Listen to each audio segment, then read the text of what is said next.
We're going to be talking about solving quadratic equations and the 4 basic ways to solve it, and then we're going to get into using that handy dandy rusty dusty graphing calculator that you have that I didn't have when I was just a youngin'. But you guys do, so you get to do the fun stuff with that calculator. So quadratic equations, just to refresh your memory, is of the form ax squared plus bx plus c equals 0. Notice that it's set equal to 0 here. That helps us in solving almost every type of quadratic. There's a couple of methods when you use roots that you don't have it equal to 0, but for the most part, that's the way you want it. There are 4 basic ways to solve quadratic equations algebraically. There's algebraic solving and graphical solving. We're going to do algebraically. The first one that you learned was factoring, and hopefully you all are mother factorers by this point.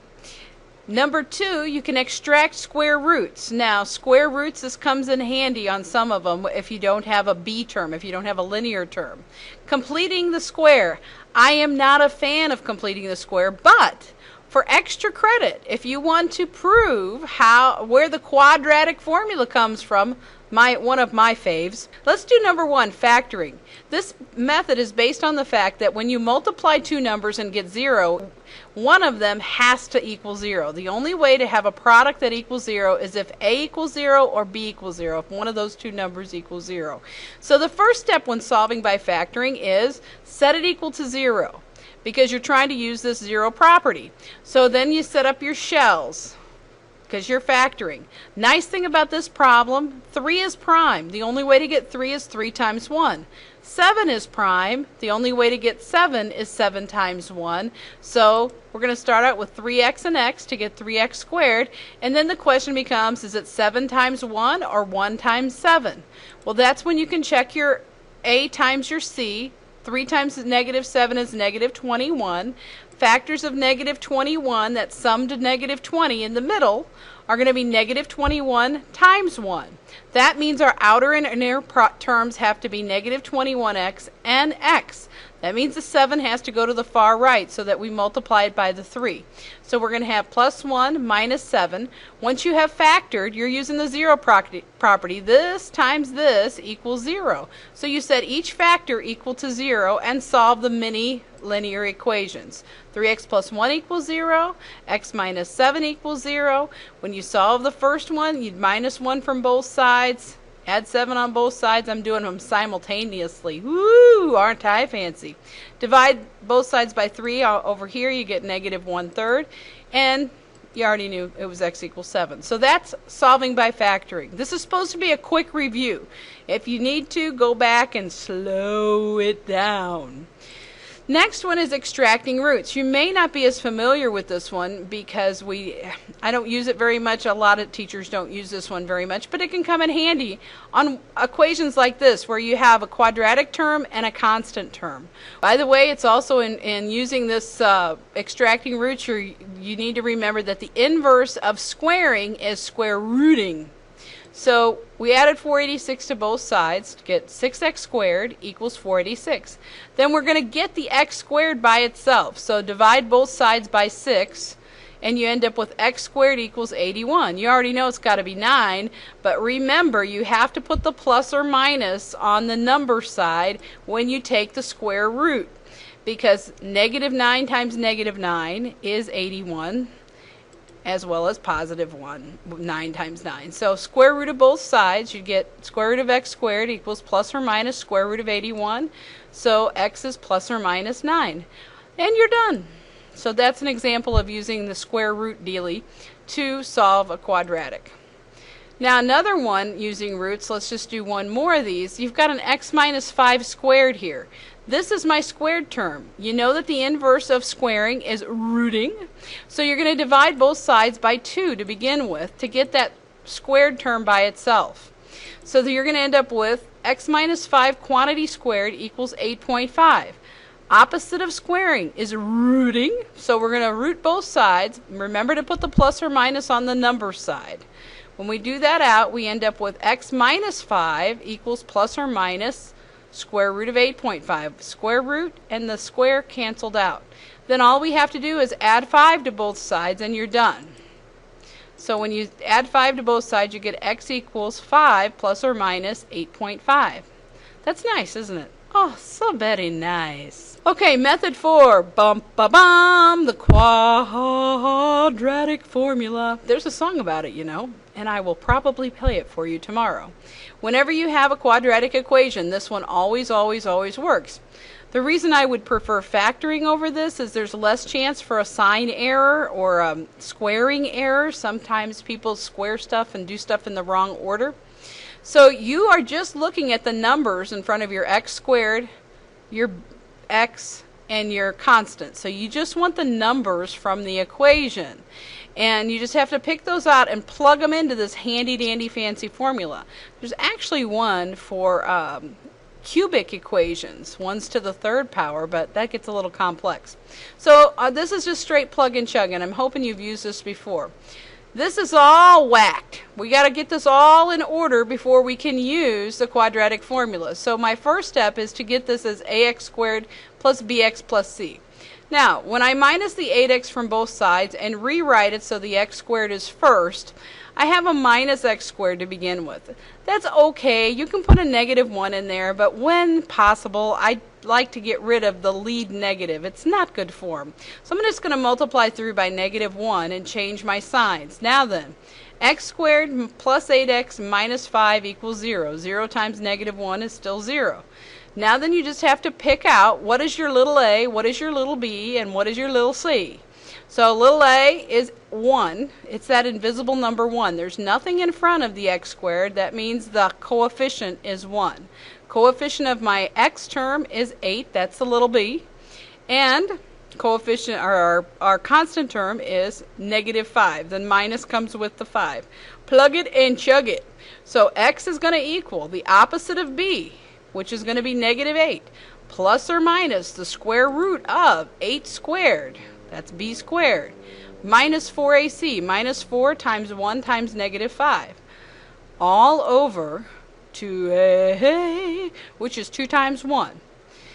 When you combine like terms, you end up with negative 8 plus or minus square root of 64 plus 20, all divided by 2, which is negative 8 plus or minus square root of 84 divided by 2. And I know you're asking yourself, but wait, couldn't I do something else to this? It just feels like I want to do more. Well, your prayers have been answered, because we're going to have to simplify the square root that's right in here, which means we look for perfect square factors that go into 84. In this case, we know 4 is going to go into 84 21 times. Why did we pick 4? Because square root of 4 is 2. It comes out of the radical. And we have a number that is smaller under our square root. So we'll have negative 8 plus or minus square root of 4 times square root of 21, all divided by 2. When you have this, negative 8 plus or minus 2 times the square root of 21 over 2, I know you're saying, well, heck, couldn't I do more? Well, yes, you can. I know, it's just your lucky day. 2 goes into the negative 8 and to the 2. So because 2 goes into the negative 8 and the 2, both terms, we can simplify that to negative 4 plus or minus 21. You're saying, couldn't I bring the 7 out? I'm sorry, you're fine. The problem's done. You don't get to work on this one anymore. So let's move along. Okay, what you didn't see off camera was there was an announcement. I just cut all that out for you. Remember that when you are doing the quadratic formula, negative 4 plus or minus square root of 21, that means there's actually 2 solutions. Negative 4 plus 21, which is approximately 0.58, and negative 4 minus 21, which is approximately negative 8.58. Problem right here is using the quadratic formula, and I want you to go ahead and do the plug and chug yourself, and then I'll check it on your notes. Welcome back. Here we are, day 2 of P5 notes, and you guys are so lucky you don't even know it. It's like an AT&T commercial. You get to use graphing calculators to solve these complex equations. They can come in so handy. So you need your graphing calculator for this. You also need your pre-printed notes. So let's get going. Now yesterday we solved this by using the quadratic formula. Today what we're going to do is solve it by graphing. There's a couple of ways that you can do this. I'm going to show you the way that is easiest to me. So First off, we got this solution yesterday, -4 plus or minus square root of 21, when we used the old plug and chug quadratic formula. When you plug that in, -4 plus square root of 21, you get 0.58. And -4 minus square root of 21, you get -8.58. So when we're graphing, these are the values that, when we solve by graphing, these are the values we should end up with. The first method of solving by graphing is to get 0 on one side of the equals. All right, so when we minus 8x, we get the opposite of x squared, minus 8x plus 5 equals 0. Now your book and I kind of differ because I want to show you an easier way to solve by graphing. Your book has you find the x-intercepts. That's where y equals 0. But we're going to put the quadratic in for y1, and we're going to put 0 in for y2. Y equals 0 is where the graph is going to cross the x-axis. You can also look for zeros. There's a calculation for that. Also, when you get your calculator, when you hit y equals, I want you to type this in to the y1, and for y2 we're going to put 0 in there. Make sure the stat plot is also off because that'll mess it up. Then you're going to adjust your window so you can see the x-intercepts. That's where the graph crosses the x-axis. And then fourth, you're going to have to realize that the x-intercepts are the solution. And you can do second, trace, intersection. When you hit the second trace button, it brings up the calculate menu, and then you enter 3 times. So let's see what this looks like on our screen. Get 0 on one side of the equals. We did that. So the first step on our graphing calculator is we type that in for y1 and y2. Now you might need to pause the video till you get that done. The second thing we're going to do is we're going to make sure our stat plots are off. If you notice, this is highlighted on your calculator. That means one of your stat plots is turned on. That'll mess things up with your window and all kinds of stuff. So I go into second y equals takes me to the stat plot menu, and then I select number 1, and then I select off and hit enter. All right. Then I start out with the standard window. So when we're adjusting your window, I do zoom and number 6. Sometimes it works, sometimes it doesn't. If it doesn't work, I go to the table and look at my x and y coordinates to make sure they'll fit on my screen. So when I did, and then I went zoom on your calculator, and then number 6, this is the graph that popped up. We know it's going to be a parabola because it's a quadratic. It's facing down because the first term is negative. There are our 2 solutions, right there and right there, which look like what we got with the quadratic formula. The easiest thing, though, is if you hit second and then you hit the calculate menu, the second trace, it's going to bring up this calculate menu. Hit number 5 for intersect, and then you're going to hit enter. It'll say first curve. Notice the first curve. There's your y1. You're going to say enter. That's how you say yes. Second curve, look up into the top left corner. y2 equals 0. You're going to hit enter. And then guess. I don't know why they do this. Now, if you notice, you have 2 intersections. When you have your cursor that's blinking here, you want to get close to the intersection. So you arrow around till you get close to the intersection. Then when you hit enter a third time, it will give you the solution. So we got this one right here, 0.5825769. So when we did enter, enter, enter, we got this one. That's what we got with the quadratic formula, so we know it's correct. Sometimes you'll get y equals 1e to the negative 15 or something like that. That's just for our purposes 0. To get the other one that's way over here, we're going to do this process again. Calculate number 5. All right, and then I used my arrow keys. I used the left arrow key to go over the hump because I'm on the quadratic. So it's going to go over the hump, humpty hump. So I got close to the intersection. That's close enough. And then I'll hit enter, and then it automatically popped down to y equals 0, y2 equals 0, hit enter and hit enter again, and there's the second intersection. So we have our 2 solutions. There's solution number 1, and there's solution number 2. You gotta love these things. It's awesome. There's also other ways that you can find it using the table and that kind of thing. What I want you to do, though, is I want you to do this next problem on your own. See if you can solve that graphically. Go back through that process. Hopefully that one worked out for you and you were able to find the solutions to that quadratic. This method comes in so handy because no matter what the equation, you can solve it using this intersection method. So what you do, on one side of the equals, you're going to put that one in for y1, and for the other side, you're going to put it in for y2. Now, one question that's always asked is, how do you put in the absolute value? The absolute value is under the math menu. You arrow to num, and then it's number 1, the ABS. So put the left side in for y1 and the right side in for y2. Adjust the window so you can find where the graphs intersect.